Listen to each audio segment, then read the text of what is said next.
Bismillahirrahmanirrahim. Assalamualaikum warahmatullahi wabarakatuh. Perkenalkan, saya Putri Pagar Bungsu dengan NPM 182151016. Di sini saya akan memaparkan mengenai proposal kuantitatif dengan judul Peningkatan Kemampuan Matematis dan Motivasi Belajar Peserta Didik melalui Penerapan Moda Pembelajaran Problem Based Learning. Yang pertama ada latar belakang masalah. Latar belakang masalah ini berkaitan dengan pembelajaran matematika, kemampuan pembuktian matematis, motivasi belajar, dan model pembelajaran problem based learning. Matematika merupakan ilmu universal yang mendasari perkembangan teknologi modern, mempunyai peran dalam berbagai disiplin dan memajukan daya pikir manusia. Pembelajaran matematika membekali siswa dengan kemampuan berpikir logis, analitis, sistematis, kritis, dan kreatif, serta kemampuan pemecahan masalah. Menurut Wu dan Balasev dalam Abdusakir tahun 2014 halaman 132, seseorang tidak dapat mempelajari matematika tanpa belajar bukti matematika dan bagaimana membuatnya. Menurut Yerizon tahun 2013, NCTM tahun 2000 menyatakan bahwa proses pembelajaran matematika membentukkan kemampuan kognitif tingkat tinggi, menghasilkan argumentasi logis, dan mempresentasikan pembuktian formal yang secara efektif menjelaskan pembuktian mereka. Kemampuan kognitif dalam membuktikan mencakup analisis, sintesis, dan evaluasi, tidak hanya sekedar ingatan pengetahuan faktual ataupun aplikasi sederhana dari berbagai formula atau prinsip. Kegiatan ini terjadi ketika melakukan proses pembuktian. Bukti matematis terletak dalam dunia formal dan bersifat formal deduktif. Pembuktian adalah penerapan sejumlah berhingga langkah-langkah logis dari apa yang diketahui, seperti aksioma, prinsip-prinsip, atau hasil yang telah dibuktikan sebelumnya, dan menerapkan prinsip-prinsip logika untuk menciptakan argumen deduktif yang valid guna mencapai suatu kesimpulan menggunakan aturan inferensi yang dapat diterima. Rendahnya motivasi belajar peserta didik juga mempengaruhi dalam proses pembelajaran, karena siswa cenderung bersifat pasif dan tidak ada keinginan untuk mengikuti dan fokus pada pembelajaran. Selain itu, aturan diperbolehkan membawa handphone dalam kelas juga mempengaruhi konsentrasi siswa dalam mengikuti pembelajaran. Siswa lebih memilih bermain handphone dibandingkan dengan pembelajaran dari guru. Kondisi yang demikian menunjukkan kurangnya motivasi belajar peserta didik pada pembelajaran. Model pembelajaran yang tepat juga mempengaruhi keberhasilan peserta didik dalam suatu pembelajaran. Salah satu model pembelajaran yang dapat digunakan untuk meningkatkan kemampuan pembuktian matematis yaitu model pembelajaran problem based learning. Oleh karena itu, pada penelitian ini, penulis meneliti mengenai peningkatan kemampuan pembuktian matematis dan motivasi belajar peserta didik melalui penerapan model pembelajaran problem based learning. Selanjutnya, rumusan masalah. Berdasarkan uraian pada latar belakang, maka rumusan masalah yang akan dikaji pada penelitian ini adalah: yang pertama, apakah model pembelajaran problem based learning dapat mempengaruhi kemampuan pembuktian matematis pada peserta didik. Kemudian yang kedua, bagaimana pengaruh model pembelajaran problem based learning terhadap motivasi belajar peserta didik. Selanjutnya, definisi operasional. Yang pertama, kemampuan pembuktian matematis. Kemampuan pembuktian matematis adalah kemampuan memahami pernyataan atau simbol matematika serta memberikan alasan atau bukti terhadap kebenaran solusi. Selain kemampuan memahami pernyataan, kemampuan memahami simbol matematika juga termasuk ke dalam kemampuan pembuktian matematis. Simbol-simbol matematika sangat bermanfaat untuk mempermudah cara kerja, karena kita perlu menerjemahkan masalah-masalah ke dalam simbol-simbol matematika. Ketika kita menyelesaikan suatu permasalahan, alasan atau bukti yang kuat terhadap kebenaran solusi itu sangat penting. Selanjutnya, motivasi belajar.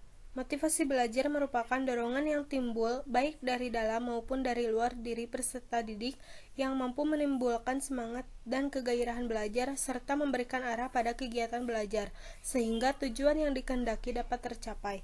Peserta didik yang memiliki motivasi dalam belajar akan berusaha untuk memahami topik-topik. Apakah mereka menemukan topik yang menarik dalam proses belajar? dan mereka akan tetap mempertahankan usahanya dengan keyakinan bahwa pemahaman akan memberikan hasil yang bernilai dan bermanfaat. Mereka tidak akan mudah putus asa dalam belajar dan akan terus mencoba walaupun mereka dihadapkan dengan situasi yang sulit.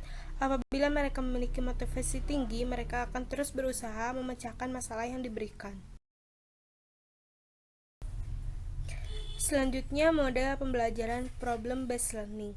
Problem-based learning merupakan model pembelajaran yang menghadapkan siswa pada masalah dunia nyata atau real world untuk memulai pembelajaran dan merupakan salah satu model pembelajaran inovatif yang dapat memberikan kondisi belajar aktif kepada siswa. Pembelajaran problem-based learning menjadi sebuah pendekatan pembelajaran yang berusaha menerapkan masalah yang terjadi dalam dunia nyata sebagai sebuah konteks bagi para siswa dalam berlatih bagaimana cara berpikir kritis dan mendapatkan keterampilan dalam pemecahan masalah, bahkan mendapatkan pengetahuan sekaligus konsep yang penting dari yang dibicarakan. Adapun tujuan dari penelitian ini berdasarkan rumusan masalah yang telah diuraikan, yaitu yang pertama, untuk mengetahui pengaruh model pembelajaran problem-based learning terhadap kemampuan pembuktian matematis peserta didik. Kemudian yang kedua, untuk mengetahui pengaruh model pembelajaran problem-based learning terhadap motivasi belajar peserta didik. Nah, manfaat penelitian. Secara teoritis, penelitian ini diharapkan dapat memberikan manfaat, yaitu menambah referensi dan literatur mengenai kemampuan pembuktian matematis peserta didik dengan diterapkannya model pembelajaran problem-based learning. Adapun secara praktis, penelitian ini diharapkan dapat memberikan manfaat yang pertama bagi sekolah. Hasil penelitian ini diharapkan dapat menambah literatur sehingga dapat berpengaruh untuk kemajuan sekolah, khususnya pada proses pembelajaran yang dilakukan pada pelajaran matematika. Yang kedua, bagi pendidik, hasil ini diharapkan dapat memberikan informasi tambahan mengenai kemampuan pembuktian matematis dan motivasi belajar peserta didik melalui model pembelajaran problem-based learning. Kemudian yang ketiga, bagi peserta didik, hasil penelitian ini peserta didik diharapkan agar dapat mengembangkan serta meningkatkan kemampuan pembuktian matematisnya. Selain itu, setiap peserta didik diharapkan dapat meningkatkan motivasi belajar yang ia miliki agar keberhasilan belajar menjadi lebih optimal. Dan yang terakhir, bagi peneliti, hasil penelitian ini diharapkan dapat menambah wawasan, pengetahuan, serta pengalaman yang dapat dijadikan sebagai tolak ukur bagi calon pendidik mengenai kemampuan pembuktian matematis dan motivasi belajar peserta didik melalui model pembelajaran problem-based learning. Selanjutnya, landasan teoretis mengenai kajian teori kemampuan pembuktian matematis. Menurut Ma'arif tahun 2015, secara umum, sebuah pembuktian adalah sembarang argumen atau presentasi dari bukti-bukti yang meyakinkan seseorang untuk menerima suatu kebenaran. Jadi, pembuktian itu merupakan sebuah argumen atau pendapat seseorang terhadap sesuatu untuk meyakinkan kebenarannya kepada orang lain dengan bukti-bukti yang ada. Dengan adanya bukti matematis, kita dapat meyakinkan seseorang terhadap suatu kebenaran. Sedangkan menurut Bell tahun 1976, pembuktian matematis adalah skematisasi aksioma, konsep dasar, dan teorema melalui metode deduktif. Berdasarkan pendapat tersebut, pembuktian matematis itu merupakan kegiatan mensistematisasi pernyataan ke dalam sistem aksiomatik. Pembuktian melalui metode deduktif adalah sebuah jalan pemikiran yang menggunakan argumen-argumen deduktif untuk beralih dari premis-premis yang ada dan dianggap benar kepada kesimpulan-kesimpulan yang mestinya benar apabila premis-premisnya benar. Sedangkan menurut Lestari dan Yuda Negara tahun 2015, kemampuan pembuktian matematis adalah kemampuan memahami pernyataan atau simbol matematika serta memberikan alasan atau bukti terhadap kebenaran solusi. Berdasarkan pendapat para ahli tersebut, dapat disimpulkan bahwa kemampuan pembuktian matematis adalah kemampuan memahami pernyataan atau simbol matematika serta menyusun bukti kebenaran suatu pernyataan secara matematis berdasarkan definisi, prinsip, dan teorema. Kemampuan pembuktian matematis ini harus dimiliki oleh peserta didik, sebab melalui kemampuan tersebut, peserta didik dilatih untuk berpikir kritis, berpikir matematis tingkat tinggi, tidak mudah mempercayai sebelum adanya bukti, serta bekerja secara teratur dan sistematis. Adapun indikator kemampuan pembuktian matematis diantaranya yang pertama, kemampuan menerapkan tahapan-tahapan pembuktian pernyataan ke dalam pernyataan lain yang serupa. Yang kedua, kemampuan mengorganisasikan dan memanipulasi fakta-fakta serta mengurutkan langkah-langkah bukti yang diberikan untuk mendapatkan konstruksi bukti yang valid. Kemudian yang ketiga, kemampuan membuat kaitan antara fakta-fakta yang diketahui dalam pernyataan dengan unsur-unsur yang hendak dibuktikan. Dan yang terakhir, kemampuan menggunakan premis, definisi, atau teorema-teorema yang terkait pernyataan untuk membangun suatu pembuktian. Selanjutnya, kajian teori motivasi belajar. Motivasi berasal dari kata Latin yaitu movere yang artinya dorongan atau daya penggerak. Menurut Sudirman, tahun 2018, motif dapat dikatakan sebagai daya penggerak dari dalam dan di dalam subjek untuk melakukan aktivitas-aktivitas tertentu demi mencapai suatu tujuan. Dalam kegiatan belajar, motivasi sangat diperlukan untuk membangkitkan gairah belajar peserta didik, sehingga kegiatan belajar dapat berjalan dengan baik. Adapun pengertian motivasi belajar menurut Sudirman tahun 2018 adalah keseluruhan daya penggerak dalam diri peserta didik yang menimbulkan kegiatan belajar, yang menjamin kelangsungan dari kegiatan belajar dan memberikan arah pada kegiatan belajar, sehingga tujuan yang dikehendaki oleh subjek belajar itu dapat tercapai.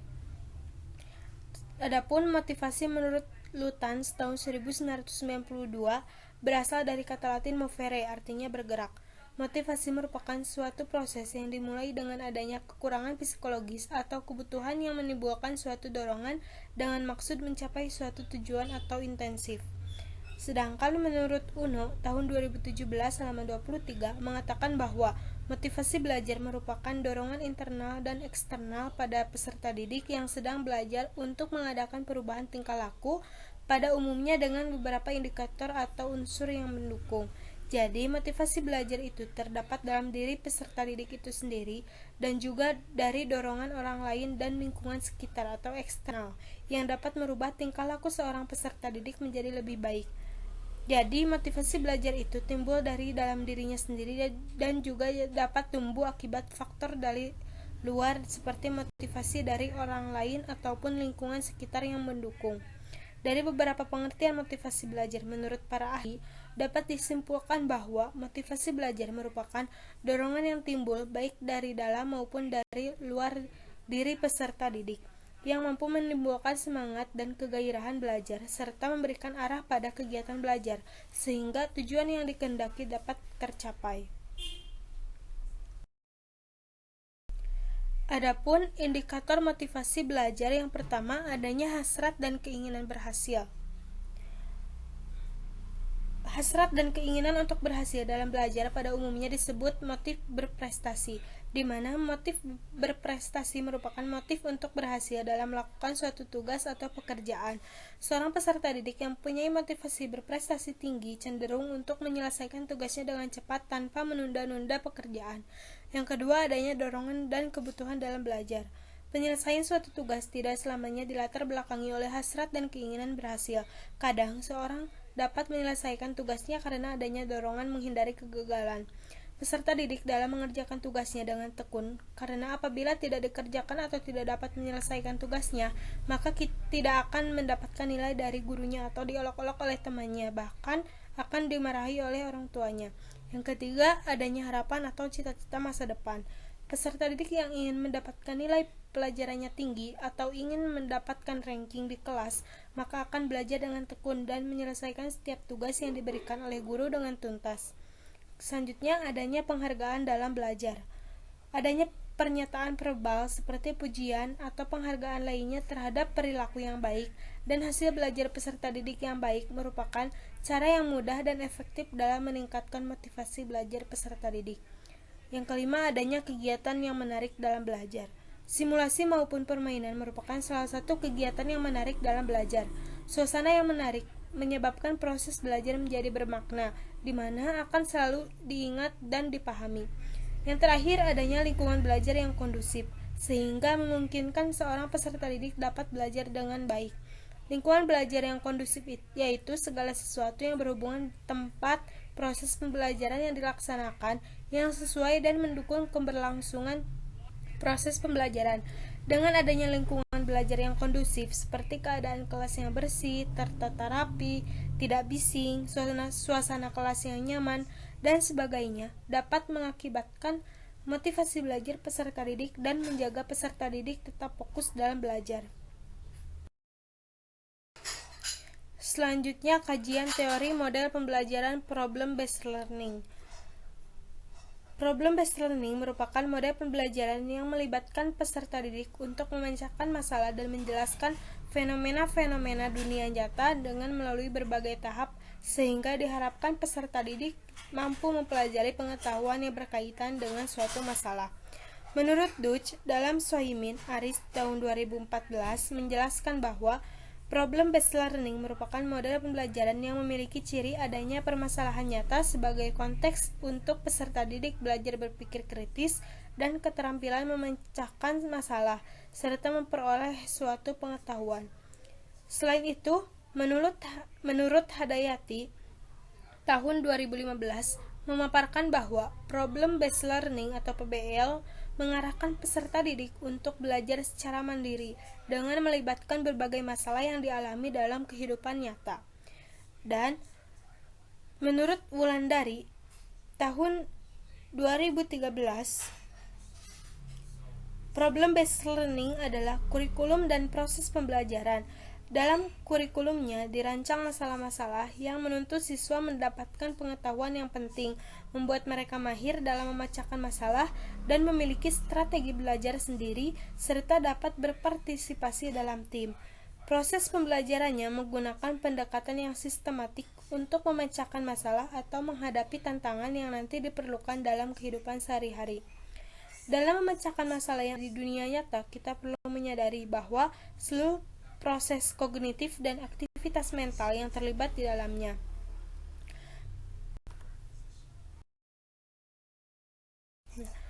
Adapun menurut Putra tahun 2012 memaparkan sintaks pembelajaran problem-based learning meliputi 5 fase sebagai berikut. Yang pertama, mengorientasikan siswa pada masalah. Guru menjelaskan tujuan atau kompetensi yang ingin dicapai, menjelaskan logistik yang diperlukan, memotivasi siswa terlibat dalam aktivitas pemecahan masalah yang dipilih. Kemudian kedua, mengorganisir siswa untuk belajar. Guru membantu siswa mendefinisikan dan mengorganisasikan tugas belajar yang berhubungan dengan masalah tersebut. Yang ketiga, membimbing penyelidikan atau inquiry individu maupun kelompok. Guru mendorong siswa untuk mengumpulkan informasi yang sesuai, melaksanakan eksperimen untuk mendapatkan penjelasan dan pemecahan masalah. Yang keempat, mengembangkan dan menyajikan hasil karya. Guru membantu siswa dalam merencanakan dan menyiapkan karya yang sesuai seperti laporan, video, atau model dan membantu mereka untuk berbagi tugas dengan temannya. Kemudian terakhir, menganalisis dan mengevaluasi proses pemecahan masalah. Guru membantu siswa untuk melakukan refleksi atau evaluasi terhadap penyelidikan mereka dan proses-proses yang mereka gunakan. Nah, adapun hasil penelitian yang relevan, yang pertama penelitian yang dilakukan oleh Nur Wahidin, Ashari, dan Salwa pada JMPM Jurnal Matematika dan Pendidikan Matematika yang diterbitkan oleh Universitas Cokro Aminoto pada tahun 2017 dengan judul Problem-Based Learning dalam Meningkatkan Kecakapan Pembuktian Matematis. Hasil penelitian ini menunjukkan bahwa kemampuan pembuktian matematis peserta didik yang memperoleh penerapan problem-based learning beradab secara signifikan jika dibandingkan dengan yang memperoleh pembelajaran yang konvensional. Hal tersebut terjadi karena adanya perbedaan mendasar dari kedua pelajaran tersebut. PBL dengan masalah yang menantang membuat peserta didik tertarik untuk menyelesaikan masalah tersebut. Sedangkan pada pembelajaran konvensional, di mana guru hanya menjelaskan di depan kelas, memperkenalkan definisi serta menjelaskan teorema, membuat pembelajaran terasa monoton. Akibatnya, peserta didik kurang bisa menyerap pembelajaran dengan baik. Kemudian yang kedua ada penelitian yang dilakukan oleh M. Soi Mubarok, Emi Pujiastuti, dan Harni Suparsi pada Jurnal Matematika dan Pendidikan Matematika yang diterbitkan oleh Universitas Negeri Semarang pada tahun 2018 dengan judul Meningkatkan Kemampuan Pembuktian Matematis dan Rasa Ingin Tahu Siswa pada Mode Pembelajaran Problem Based Learning. Hasil penelitian ini menunjukkan bahwa penerapan model pembelajaran PBL dapat meningkatkan pembuktian matematis siswa kelas 11 MIPA SMA Negeri 6 Semarang pada materi matriks, dan juga rasa ingin tahu siswa meningkat serta personal setelah menggunakan model pembelajaran problem based learning. Selanjutnya, kerangka berpikir. Dalam kerangka berpikir ini terdapat masalah, analisis masalah, dan solusi. Nah, kemampuan pembuktian matematis merupakan salah satu kemampuan yang penting yang harus dimiliki oleh peserta didik, sebab melalui kemampuan tersebut peserta didik dilatih untuk berpikir kritis, berpikir matematis tingkat tinggi, tidak mudah mempercayai sebelum ada bukti, serta bekerja secara teratur dan sistematis. Pentingnya kemampuan pembuktian matematis tidak sejalan dengan penguasaan peserta didik akan kemampuan tersebut. Penelitian Kogce dan Yildiz tahun 2011 menunjukkan bahwa kemampuan pembuktian matematis peserta didik masih berada di bawah tingkatan yang diinginkan. Hal ini salah satunya disebabkan oleh model pembelajaran yang kurang tepat. Selain itu, kemampuan efektif juga mempengaruhi keberhasilan suatu pembelajaran. Salah satunya kesulitan yang dialami masing-masing individu tentunya bergantung pada motivasi belajar individu tersebut. Setiap individu memiliki motivasi belajar yang berbeda-beda. Motivasi belajar dalam proses pembelajaran matematika sangat diperlukan, dan guru harus senantiasa memberikan motivasi-motivasi dalam setiap proses pembelajaran, karena itu akan sangat berguna dalam keberhasilan proses pembelajaran yang akan dilakukan. Salah satu model yang dianggap tepat untuk meningkatkan kemampuan pembuktian matematis dan motivasi belajar pada peserta didik yaitu model pembelajaran problem-based learning. Model pembelajaran problem-based learning merupakan pembelajaran yang berpusat pada peserta didik dan di setiap awal pembelajarannya menyajikan suatu masalah. Sedangkan dalam Rusman tahun 2016 menjelaskan bahwa pembelajaran berbasis masalah merupakan penggunaan berbagai macam kecerdasan yang diperlukan untuk melakukan konfrontasi terhadap tantangan dunia nyata, kemampuan untuk menghadapi segala sesuatu yang baru dan kompleksitasnya yang ada. Selanjutnya, hipotesis dan pertanyaan penelitian. Yang pertama, hipotesis. Menurut Rusvendi tahun 2010 menjelaskan bahwa hipotesis adalah penjelasan atau jawaban sementara terhadap gejala atau fenomena, tingkah laku, atau kejadian yang akan terjadi atau sedang terjadi.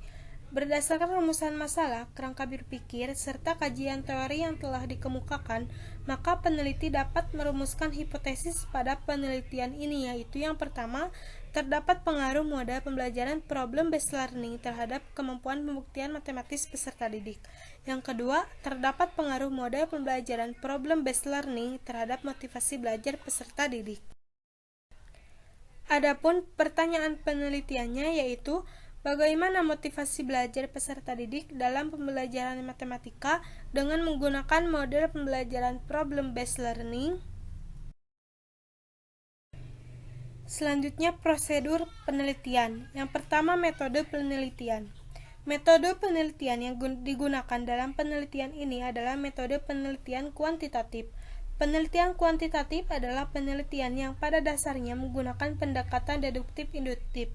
Artinya, pendekatan yang berangkat dari suatu kerangka teori, gagasan para ahli maupun pemahaman peneliti berdasarkan pengalamannya, kemudian dikembangkan menjadi permasalahan beserta pemecahan yang diperoleh untuk memperoleh pembenaran dalam bentuk dukungan data empiris di lapangan.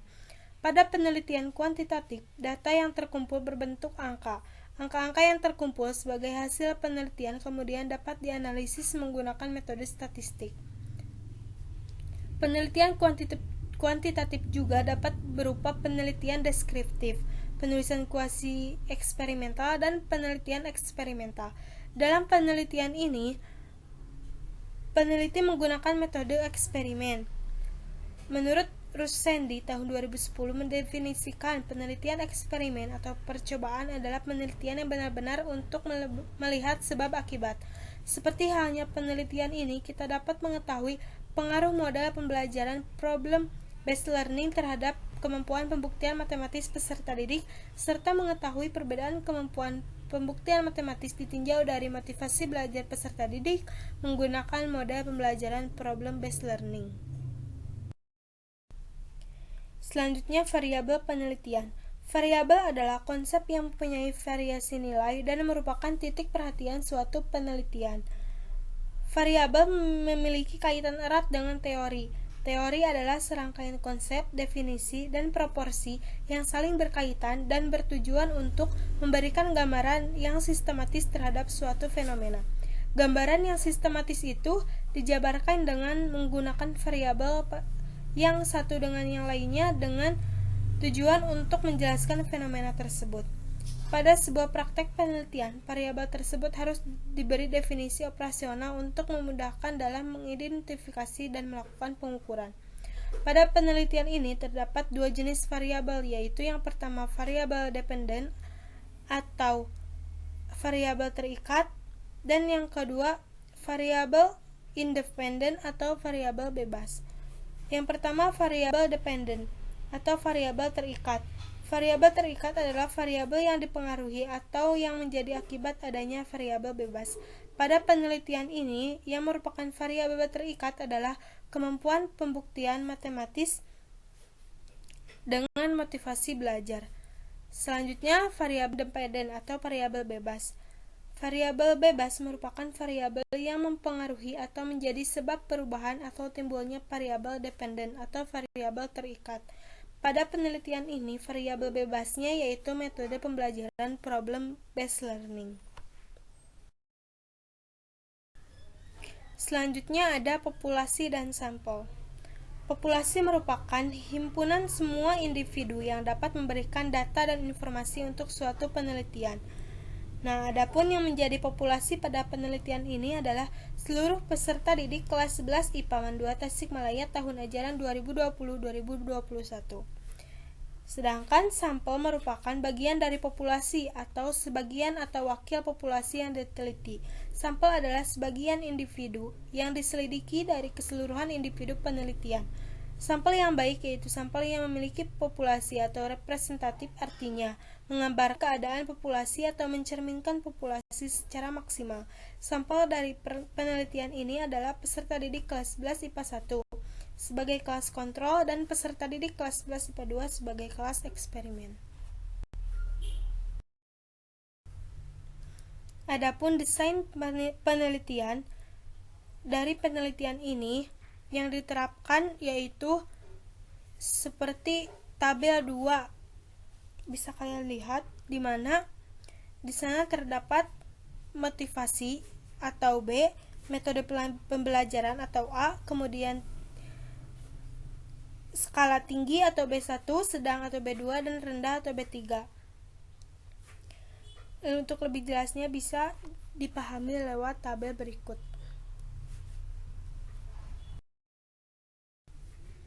Selanjutnya, teknik pengumpulan data. Pengumpulan data adalah prosedur yang sistematik dan standar untuk memperoleh data yang diperlukan.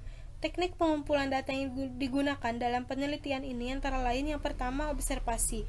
Observasi atau yang disebut pula dengan pengamatan meliputi kegiatan pemuatan perhatian terhadap suatu objek dengan menggunakan seluruh alat indera. Pada penelitian ini, peneliti melakukan observasi di MAN 2 Tasikmalaya untuk mengetahui bagaimana proses pembelajaran matematika di sekolah tersebut. Kemudian yang kedua, wawancara. Wawancara adalah teknik pengumpulan data untuk menemukan permasalahan yang akan diteliti atau diperoleh data secara informasi.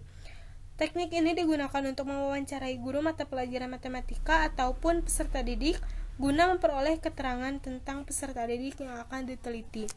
Yang ketiga, dokumentasi. Metode dokumentasi adalah teknik pengumpulan data yang tidak langsung ditunjukkan pada subjek penelitian, namun melalui dokumen. Metode ini diperlukan untuk menggali data-data dalam bentuk dokumen seperti daftar peserta didik, nilai, dan lain-lain. Yang keempat ada angket. pengisian angket oleh siswa dilakukan untuk memperoleh data yang untuk memperkuat hasil wawancara. Dan yang terakhir ada tes. Tes ini digunakan untuk mengukur kemampuan pembuktian matematis peserta didik terhadap materi yang telah dipelajari. Tes yang akan diberikan pada peserta didik berbentuk soal uraian. Yang selanjutnya yaitu instrumen penelitian. Menurut Sugiono, instrumen penelitian adalah alat yang digunakan oleh peneliti untuk mengukur fenomena alam maupun sosial yang sedang diamati dan digunakan untuk mengumpulkan data dalam penelitian yang sedang dilakukan. Nah, adapun instrumen penunjang dari penelitian ini yaitu yang pertama ada soal tes kemampuan pembuktian matematis. Tes digunakan untuk mengukur kemampuan pembuktian matematis peserta didik terhadap materi yang telah dipelajari. Tes yang akan diberikan kepada peserta didik ini berbentuk soal uraian. Adapun pedoman soal tes berpedoman terhadap indikator pembuktian matematis. Nah, di sini ada kisi-kisi soal kemampuan pembuktian matematis. Nah, di mana dalam satu indikator kemampuan pembuktian matematis berdasarkan indikator pencapaian kompetensi dan kompetensi dasar pada materi trigonometri kelas 11 ini terdapat satu soal setiap indikatornya. Nah, di sini terdapat 4 soal bentuk uraian untuk soal kemampuan pembuktian matematis. Nah, selanjutnya ada instrumen penelitian yaitu kisi-kisi angket motivasi belajar. Nah, angket motivasi belajar ini diberikan kepada siswa kelas 11 IPA 1 Men 2 Tasikmalaya. Angket ini berfungsi untuk mengetahui motivasi siswa kelas 11 IPA 1 tersebut terhadap pelajaran matematika. Adapun angket ini terdiri dari beberapa butir pernyataan positif dan pernyataan negatif yang berpedoman terhadap indikator motivasi. Nah, jawaban pernyataan positif dan negatif dalam skala Likert dikategorikan dengan skala SS atau sangat setuju, S setuju, TS tidak setuju, dan STS atau sangat tidak setuju. Adapun pedoman penskoran, adapun berikut kisi-kisi angket motivasi belajar peserta didik. Nah, jumlahnya semua ada 32 pernyataan. Selanjutnya ada teknik analisis data. Yang pertama, teknik pengolahan data. Di sini ada pedoman penskoran kemampuan pembuktian matematis. Nilai kemampuan pembuktian matematis peserta didik diperoleh dari penskoran terhadap jawaban siap soal. Pedoman penskoran tes pembuktian matematis menggunakan penskoran holistik. Adapun kriteria pemberian skornya berpedoman pada indikator disajikan seperti yang tertera dalam tabel berikut ini. Nah, setiap indikator dikategorikan dalam 5 respon. Yang pertama, tidak ada jawaban atau menjawab tidak sesuai dengan pertanyaan, maka skornya 0. Yang kedua, terdapat jawaban dengan menggunakan cara tetapi jawaban salah, maka diberi skor 1. Yang ketiga, memberikan jawaban tetapi tidak semua benar, diberikan skor 2. Kemudian, apabila memberi jawaban benar tetapi tidak disertai argumen logis, maka diberi skor 3. Dan yang terakhir, menjawab dengan lengkap, jelas, dan benar disertai argumen logis, maka diberi skor tertinggi yaitu 4.